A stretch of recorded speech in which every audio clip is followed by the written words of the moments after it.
Hey, this is Paul Bostaph with Testament. I've been a Vader artist since 1999.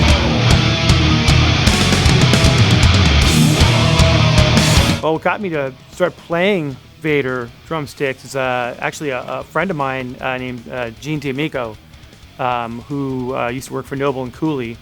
Gene used to work at a drum shop around the corner from a place I used to work before Forbidden was signed, and he taught me a lot about drums, period, how to tune a drum. Taught me about bearing edges. I'd come in and spend my paycheck on drumsticks and, everything you can imagine. As opposed to going to the bars on the weekends, I would spend money on drum equipment.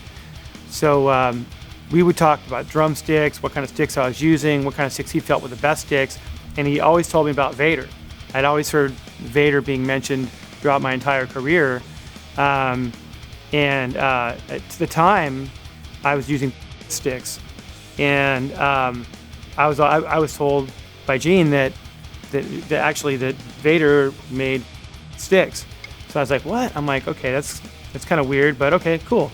So I felt that I wanted the best quality sticks, and so I went directly to the source. I'd always kind of wanted to get in contact with Vader, so I finally did in 1999. Signed with them, and basically, when the drumsticks that I got sent out to me, I was happy. I've always been happy with the quality of the drumsticks.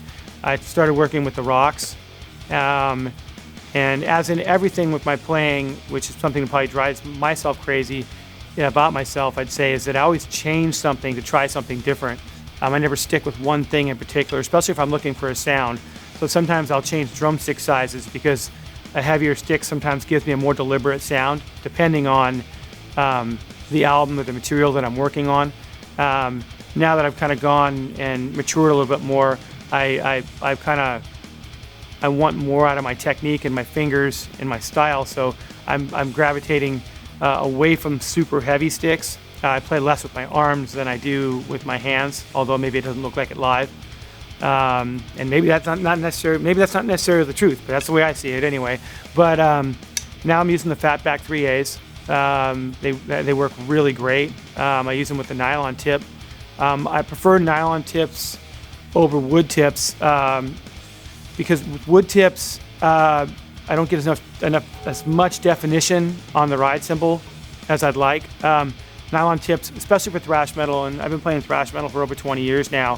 When I go to the ride cymbal and fast patterns, I don't want a lot of because of the type of music it is. I don't want a lot of cymbal wash out of my ride. You're going so fast with thrash metal. Tones need to be more defined, tighter sounds. So to make a long story short, using the nylon tips gives me that definition on the ride cymbal that I like to have out of the cymbals for the style of music that we're playing, because everything's loud and it's fast. Wood tips definitely great if I'm playing rock and roll or things that are more mellow, but definitely nylon tip's the way to go for me. I use the Vader tape and the Vader gloves as a result of touring a lot. I started using stick tape actually before I was a Vader endorser. I used to go to I did my first tour with a band called Forbidden in 1989, and I remember we were playing summertime shows, and we weren't playing arenas, we were playing small clubs, like sweat boxes. I remember one of the last shows we played in the tour was in Houston at this club called the Axiom, and I remember playing our set, and I remember it was so hot in the club that sweat was just dripping down my arms into my hands. And I remember playing the set. Usually you start a song out holding the stick like this, but by the end of the song I was holding on to it like that, because I could barely hold on to the stick. So that led me to seek out stick tape, and I tried a lot of different stuff, and I actually wound up finding this tennis racket tape that worked out really well. But when I joined Vader, and I'd used that tennis racket tape for a long time with with any company I'd been with, but then I found a Vader made stick tape. I was like, oh, well, send me some of it. Well, it's perfect. It's exactly what I'd had before, only better. And so now I use the gloves as well as a result of the type of style that I'm playing. Also, I had broken my right hand years and years, over 20 years ago, and the skin on my right hand's dry. And so the natural oils in my left hand, I prefer sometimes to use to feel the stick, but because of the fact that this hand tends to be so dry, it slips out. The stick will slip out of my hands. So it kind of like all by accident and weird circumstances led me to this combination, and I'm very comfortable with it now. And it actually now has become a part of my style.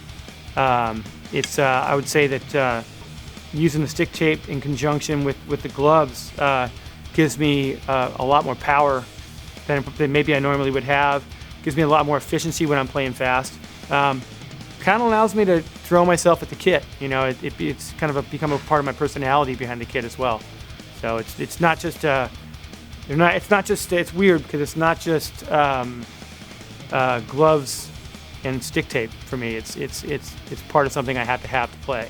Probably one of the most important things I think that were one of the most or least talked about things that I think that a lot of artists may not be asked or stress enough to people who play is warming up. I play a very high performance style of music. You know, it's not really a real laid back thing. You know, you pretty much from the second you hit the stage have to hit the stage with a lot of energy. You know, especially playing bigger places. I think the bigger the place you play, the more exaggerated things have to be, because if not, it looks small. You know, if you're playing, I don't know how many people this place holds, but we've played 10,000 seat places, 8,000 seat places, and you know, if you're sitting way in the back of an arena, you know, if you're behind the drum set, people should see your arms flying around. I like to see that. But what leads me, back to what I was just saying, is that all has to do with warming up. I have a warm-up routine, usually at the very least of an hour before I play. So an hour and 15 minutes before I play, usually what I'll do is the first 15 minutes, I'll change into whatever stage clothes I'm going to wear, which is nothing but a cut-off t-shirt and some swim trunks and some black stage shoes. But that 15 minutes allows me to kind of relax, have a cup of coffee. So I start stretching. I wrap my fingers with the Vader stick tape as well, my thumbs and inside my two index fingers, as well as using gloves. And you know, put the gloves on. You know, get everything together. You know, I don't like to be in a hurry before I go on stage, and it's like going to the airport. You know, I hate going to the airport late because I don't like running to catch my flight. You know, I would rather be relaxed, and so to me, that's a very important part of warming up, is being prepared early enough to start warming up, as opposed to trying to cram everything into a half hour. So what I'll do is, like I said, 15 minutes before my hour warm up, I'll go ahead and have my cup of coffee, get dressed, everything I need to do.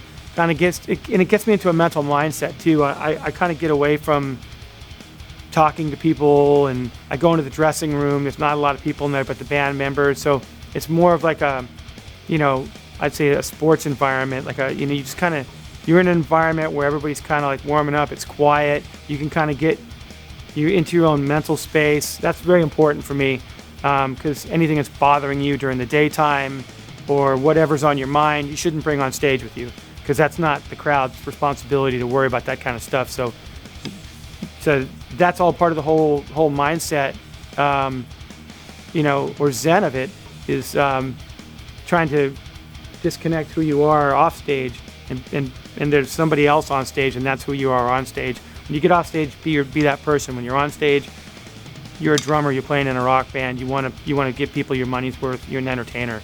I take that very seriously. So after my 15 minutes of all that stuff, the next hour is slowly warming up with rudiments. I have a practice pad set up. I usually bring with me. I have a metronome that I use to get my hands and my feet up to the performance tempos that we're gonna play that night.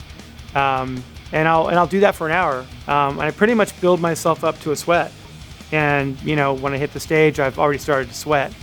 So an old coach of mine once said, and I always remember this, and I use this in my mental preparation, is when you're playing sports, he always said never make your first sprint in the game. So always sprint before the game starts. So that's kind of the way I look at my warm-up for thrash metal show. I try to do my sprint before the show as opposed to just relaxing and then hitting the stage and then, sprinting on somebody else's dime. Hey, this is Paul with Testament. It's been great hanging out with you. Check out Vader drumsticks, gloves, and tape. I mean, I think they're the best. I know they're the best. I've been using them for 11 years, and I'm going to continue to use them. So if you're looking for some good drumsticks out there, check out Vader. Life in the